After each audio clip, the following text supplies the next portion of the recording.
आपने शंकर जी से क्या सीखा? गुलाबी मैया, चश्मा वाली मैया,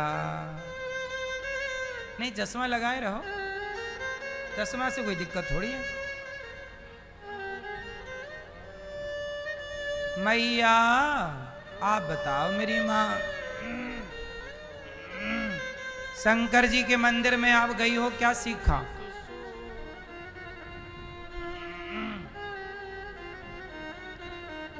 भैया बताओ, आप शंकर जी के मंदिर गए, क्या सीखा? मंदिर जाते सब हैं, सीखते क्या हैं? कुछ नहीं। हम सीखने थोड़ी आए हैं मंदिर, हम तो पानी चढ़ाने आए। हर ओम नमः शिवाय, ओम नमः हर हर महादेव, हे भगवान।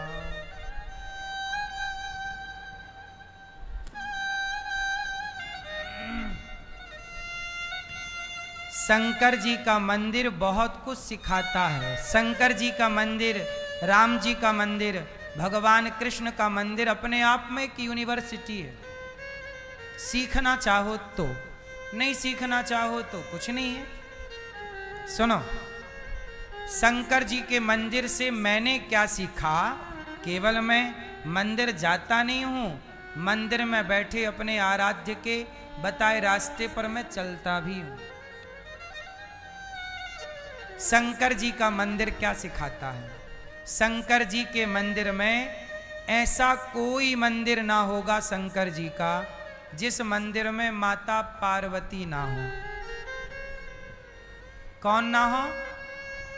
शंकर जी सदा अपनी पत्नी के साथ हैं। किसके साथ हैं? जोर से। और पार्वती हमेशा किसके साथ हैं? शंकर जी के। तो अब आप बताओ कि आप शंकर जी के मंदिर जाती या जाते हो, जाती हो, तो क्या आप अपने पति के साथ हैं? आप अपनी पत्नी के साथ हैं? यदि शंकर जी के मंदिर से कुछ सीखा ही होता, पति पत्नी का साथ ही सीख लिया होता, तो भारत में तलाक क्यों होते हिंदुओं के घर में? सदा मंदिर में शिव पार्वती साथ है, तो फिर आप क्यों नहीं साथ हो? आप क्यों अलग अलग हो गए तलाक लेके? तो मंदिर जाने का फिर तात्पर्य क्या निकला? जब हमारे आराध्य पत्नी के संग हैं, तो क्या तुम उस आराध्य से भी बड़े हो? तुम क्यों नहीं रहते अपनी पत्नी के संग? दूसरा ज्ञान सुनो, सदा शंकर जी के पास उनके दोनों बेटे हैं, गणेश जी और कार्तिकेय जी। अपने बच्चों को सदा अपने सामने रखना। यदि आपसे ओझल हो गए, दूर हो गए, तो उनके बिगड़ने की संभावना बढ़ जाएगी। इसलिए शंकर जी अपने बच्चों को सामने। मैसेज है कि आप भी बच्चों को देखते रहो, सामने होंगे, क्या खा रहा है, कहाँ जा रहा, किससे मिल रहा है। बच्चे धीरे धीरे बिगड़ते, एक दिन में कोई बच्चा नहीं बिगड़ता। कल की प्रश्नोत्तरी में यहाँ एक बच्चा आया था, 12-13 साल का था, 13 साल का बच्चा था वो। ठीक से कपड़े पहनने नहीं आते होंगे उसको, उसकी माँ उसे नहलाती होगी, इतना छोटा था। लेकिन वो पढ़ाई नहीं करता, सिगरेट पीता। 13 साल का है, 13 साल। सिगरेट पीता, बीड़ी पीता और पैसा चुराता घर से।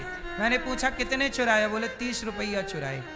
30 में 20 रुपया का खा लिया था और 10 रुपया की बीड़ी खरीदी थी। ये बात उस बच्चे की नहीं है। इससे पता लग रहा है कि हमारे भारत का भविष्य कितने खतरे में है। जब 13 साल का बच्चा अपने घर में चोरी करेगा 30 रुपया की, तो जब ये 13 साल का बच्चा जब 23 साल का बनेगा, तो ये 30 रुपया आज चुरा रहा है, तो 23 साल बाद कितना चुराएगा? तुम्हारे घर में, हमारे घर में फिर डाका कौन डालेगा? उस पैसे के लिए हत्याएं कौन करेगा? यही बच्चे, क्योंकि ये बचपन में भटक गए। और गलती उस समाज की है, हमारी और आपकी गलती है, माता पिता की, मेरी, आप सबकी गलती। कोई भी बच्चा दारू पी रहा है 15 साल का, कोई भी लड़का लड़की गलत जा रही है और समाज उसे चुपचाप देख रहा है, तो बताओ उस लड़के की क्या गलती है? लड़के जवानी तो बिगड़ने के लिए ही होती है। जवानी का नाम दिया है अंधी। जवानी कैसी होती है? अंधी।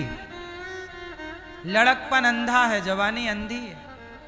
अब उन अंधों को रास्ता माँ बाप ना बता पाए, समाज ना बता पाए, तो बताओ गलती उन बच्चों की है या समाज की, जो रास्ता ना बता पाया, जो गलत से सही दिशा ना दे पाए?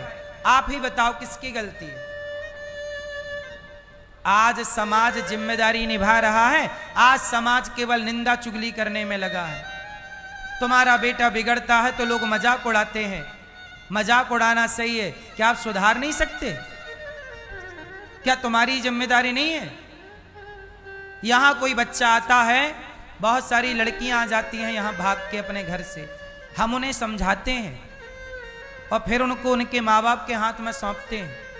छोटा बच्चा आता है, बिगड़ जाता, हम समझाते हैं। हम ये थोड़ी कहते हैं कि यार तुम भाग के आ गए हो, चलो तुम सिगरेट पीते हो तो अच्छी बात है, नहीं, हम उसे पूरी जान लगा के समझाते हैं और ऐसा समझाते हैं कि वो बिल्कुल सदा के लिए सुधर जाता है। उसको भी सुधार के भेजा हमने। क्या ये जिम्मेदारी आप सबकी नहीं है? आप लोग क्या करते हैं? हंसते हैं, अरे वो लड़का 13 साल का बीड़ी पी, हंसो। तुम्हारा बेटा भी तो पी रहा होगा कहीं छिप के बीड़ी, तुम्हारा बेटा भी तो कहीं छिप के शराब पी रहा होगा, उसे भी कोई देखने वाला देख के चला गया होगा। काश देखने वाले ने उसे रोका होता, काश देखने वाले ने उसे टोका होता। जब समाज रोकती और टोकती है ना, तो लोग बिगड़ने के पहले 100 बार सोचते हैं कि यार लोग क्या कहेंगे। अब यहां तो लोग क्या कहेंगे के नाम पर बस ये कहते हैं कि देखो बिगड़ गया। क्यों बिगड़ा? क्यों बिगड़ा? आपने क्यों बिगड़ने दिया? इसलिए शंकर जी का मंदिर ये सिखाता है कि बच्चों को सामने रखो। जब तक वो पूरे संस्कारी ना हो, जब तक पूरे वो जिम्मेदार ना हो, बच्चों को दूर ना करिए, छोड़िए ना, नजरें रखिए। बच्चे माटी होते हैं, कुम्हार के हाथ में माटी होती है, वो उस माटी से घड़ा भी बना सकता है और चिलम भी बना सकता है। यदि माटी की चिलम बन गई तो सारी जिंदगी वो चिलम जलती है, औरों को जलाती है, और घड़ा बन गया तो स्वयं ठंडा रहेगा, औरों की प्यास बुझाता रहेगा। अब आपको डिसाइड करना है कि आप अपने बच्चों को घड़ा बनाना चाहते हैं या चिलम बनाना चाहते हैं। और ये सीख ना सीखो तो हम तो बता ही सकते हैं, हम तो अपना काम कर रहे हैं, सही बता रहे हैं। अब आप जानो, आपका काम जाने।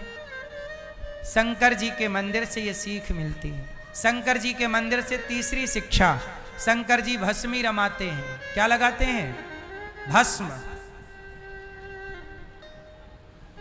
आदमी की, मुर्दे की भस्म क्यों लगाते हैं? मानो शंकर जी ये कहना चाहते हैं, अरे ज्यादा घमंड में ना रह, एक दिन राख बन जाएगा, देख मेरे शरीर पे लगी है, देख ले इस राख का दर्शन कर। किस बात का तुझे घमंड है? किस बात की तुझे अकड़ है? मैं तो रोज राख लगाता हूं, शंकर जी ना कहते, मैं तो रोज राख लगाता हूं। तेरी राख है, तेरे बाप की राख लगा चुका। तू कितने दिन का ये घमंड लिए बैठा है, बता तो सही। एक दिन ये मुट्ठी में आ जाएगा राख बनकर। किस बात का घमंड है साहब? इंसान बनो।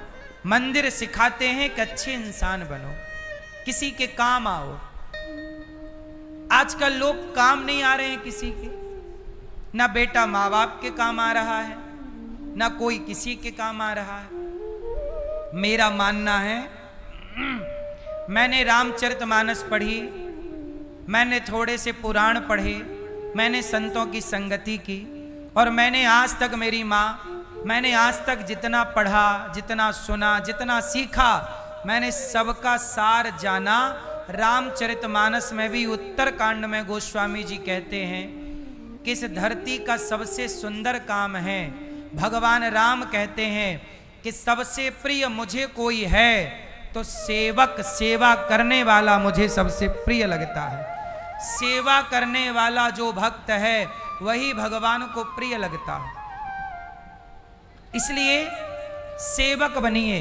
बताओ, हनुमान जी क्या बने, लक्ष्मण जी क्या बने?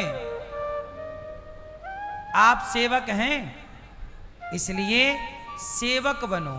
सेवक मतलब सेवा, सेवा सबकी, सबकी सेवा करो। राम ने वो जटायु नाम के पक्षी की भी सेवा की बेटा बनकर।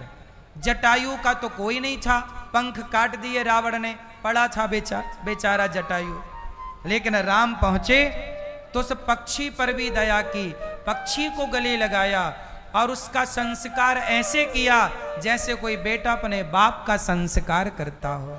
ये दयालुता, ये करुणा, ये सेवा का भाव राम सिखा रहे हैं। और हम राम के मंदिर जाकर सेवा ना सीखें, राम के आदर्शों पर चलना ना सीखें, तब तो हमारा मंदिर जाना बेकार है ना मेरी माँ। कृष्ण के मंदिर जाकर गीता का ज्ञान ना सीखें तो फिर क्या मतलब हुआ?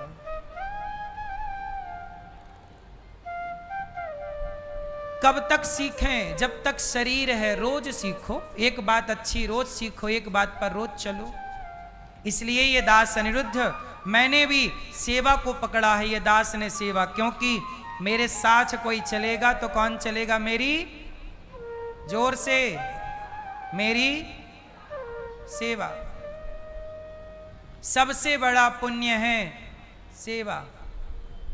इसलिए आप सब लोग सेवा करिए।